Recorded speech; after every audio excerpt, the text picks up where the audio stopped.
I'd like to ask Kelvin to come on up here on stage with us.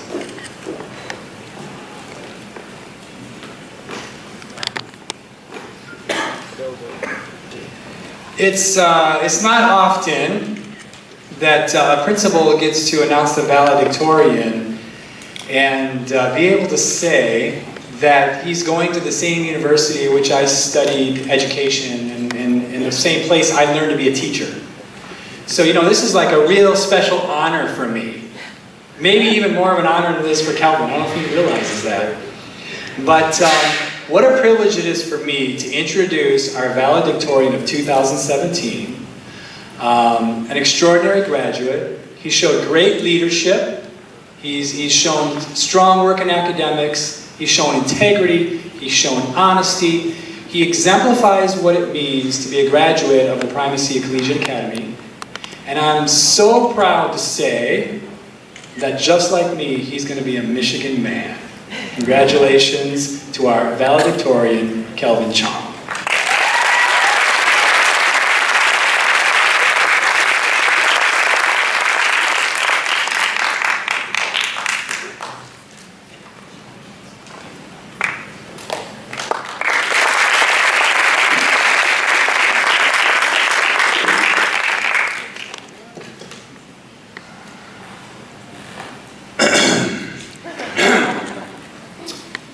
Good evening, ladies and gentlemen, moms, dads, guests, teachers, friends, family, long-lost family members, and the little brothers and sisters that the parents forced to be here today.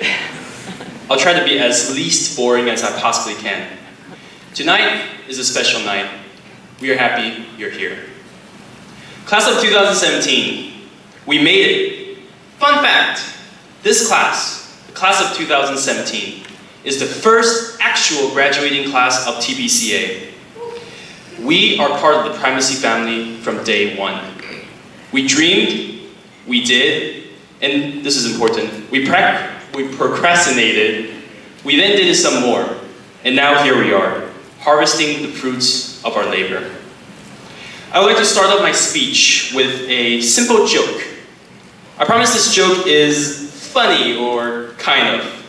This is actually a wedding joke, because I could not find any good graduation jokes on Facebook. I tried really hard, it took me a few hours, couldn't find anything. That fits my theme, so please bear with me. A wife woke up during the middle of the night and saw that her husband was not in bed. She went outside and saw the man sitting in a chair, holding a cup of coffee, and staring at the wall, thinking about something. She saw that the husband was crying while he was trying to drink his coffee. The wife asked, "What are you doing up, honey?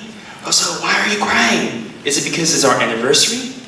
The husband asked, "Do you remember 20 years ago when we were dating in high school and you were only 16? "Yeah, sure," she replied. "Remember when I kissed you and your dad, who was the police, saw me?" "Yeah," she said. "Well, remember he threatened me that I am either going to marry you or go to jail for 20 years, the husband asks. "I do," said the wife. The husband wiped a tear off his eye and said, "I would have gotten out of jail today." The lesson of the story here is choose jail time, not marriage, because I heard they're the same thing. Just kidding. The lesson here is regrets. Everyone here had regrets at some point in their lives.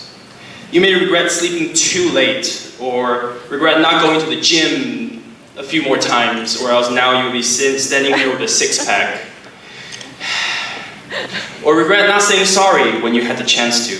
Or regret dating that one girl in freshman year of high school and missing out on a bunch of fun activities. Regrets. Or regretting not wearing pants to graduation, because it's kind of cold standing up here. But what if I told you that you only needed two things in life to not regret? Courage and faith. Having courage means having the guts to say you will not regret. Have we all made mistakes in our lives? Sure. Have we all hoped things could have gone differently? Sure. but they all shape you to who you are today. Having courage means knowing when to say sorry and when to forgive yourself. I found that the greatest regrets in my life are the apologies I never got to say. So here's a story. As I was busy typing this speech last week, I messaged two of my ex-friends to tell them that I was sorry for my actions. I don't know if they will ever reply me, but it is off my chest. I feel liberated. I can finally forgive myself for the mistakes I have made. This story illustrates how courage can help us live without regret. That is having courage not to have regrets. Having faith means knowing that life will always find a way when you can't make sense of things. Having faith doesn't necessarily mean finding a religion or a way of life, but simply believing in something, a hope for the future. Faith is even more important when you face failure. Here's another story. I used to love this one university. I'm not going to say which one, but I love purple. I got so tunnel vision that no other school seemed comparable. Lessons here, junior. Listen carefully. December came, and I received my deferral, which is a wait list, from my dream school. Juniors, don't apply for college. It'll only crush your spirit and heart. Just kidding. At least I was crushed. My dream school rejected me. At least a wait list feels like a rejection anyways. I had to go through the 6 stages of grief. For those who doesn't know what 6 stage of grief looks like, first stage is shock and pain. How could you do that to me? Second stage, anger and denial. That is impossible. They cannot do this to me. Third stage, bargaining. Okay, so I'm going to type this email now, and what if I send it to the right person? That will get me in, right? Fourth stage, blame. It's all pre-calculus's fault. Fifth stage, depression. Nothing seems to matter anymore. Then finally, sixth stage, accepting the truth. Life goes on, it's alright. However, during these 6 stages, my faith never shook. I pray almost every day about my college decision. But instead of praying I would get into school, I prayed that I would get into school God wanted me to be in. Looking back at it now, I wonder why did I ever love that school so much? Thank God I didn't go NYU. The University of Michigan is way better. Go blue. So believe that in every wrong or failed decision, there is a right resolution. Don't regret the mistakes and the scars of yesterday, because it is part of a plan that defines who you are today. All you need is a little mix of courage and faith to not regret. Lastly, I would like to shift my focus to thanking everyone that came into my life that allowed me today to say that I have lived a life without regret. I would like to thank the teachers and faculties. Without you, I would not be here today. Thank you, Dr. Adams. You have been more than a teacher, for you have been someone I can call a friend. Mr. Berglund, thank you. The best compliment I can give you is that the best principal always comes from Michigan. Mrs. Bennett, thank you for the thousands of things you have done for me. I know your job can be a thankless one sometimes. Mrs. Alexandra, thank you for all the puns you told me during the time where I got my tardy slip, which never happens, except for car accidents. Yeah. I guess the late bird gets the jokes. Mr. Camprada, thank you. I will name my child either Luis or Calculus. One of them. Senor Nestor, gracias. Hola, me llamo Kelvin. Dr. Scott, thank you. Literature could not have been as fun as it is without you. Also, I learned that 2 + 2 = 5. Mr. Cowell, thank you. I know now pretty much everything there is to know about US history and US government, and most importantly, how to use Moodle. Ms. Mime, thank you. I can now Photoshop Andrew's face onto anything I want. Mr. Bull, thank you. I will always remember those physics and AP chemistry classes and the curry you made us. Mr. Nana, thank you. I know how to play the guitar now, or at least 1 or 2 chords.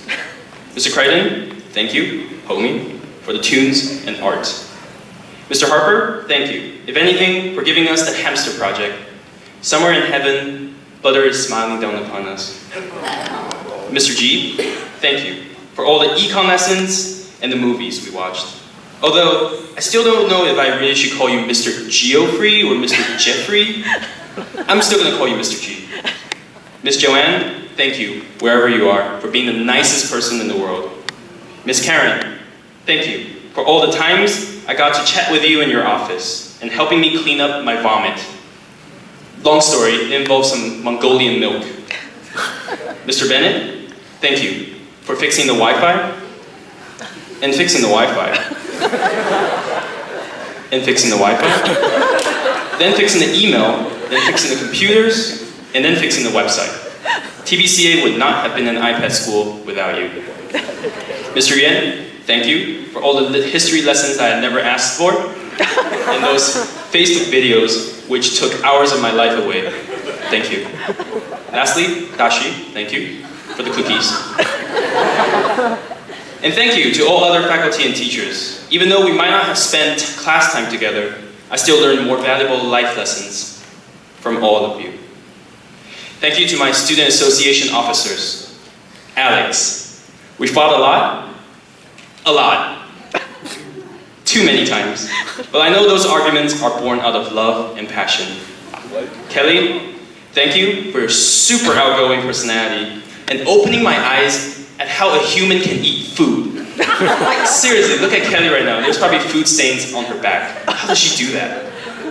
Catherine, thank you for being the mom of our essay, even though we can't find you most of the time because you're very busy. Oh, Ivan, right. I almost didn't see you there.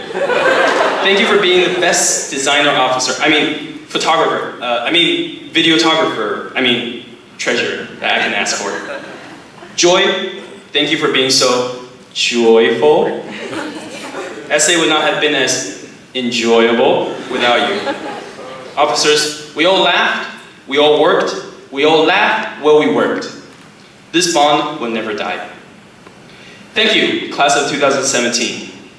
We laughed together with our hearts and with our shoulders.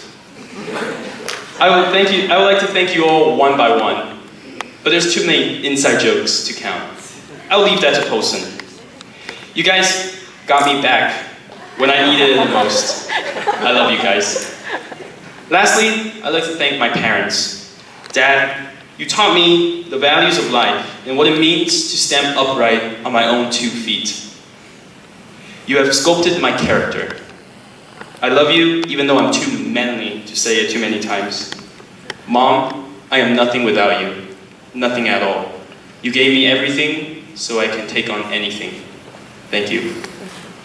So here's to the soon-to-be seniors, the class of 2018. I don't have much wisdom to share with you guys except for maybe 1 or 2 or 3, 4, 5. A lot. Number 1, never complain. Complaining doesn't change anything. The real smart people, they get up and do something about it. Number 2, enjoy high school. Because standing up here, I'm kind of missing it already. Let's see, what else do I got? I got stay in school, don't do drugs. That's about it. So one last time, I just want to say thanks, partners, for making my high school experience one without regret. Every one of you here made my life awesome. You're the ones that gave me the courage and faith to push through life. With that said, Kelvin out.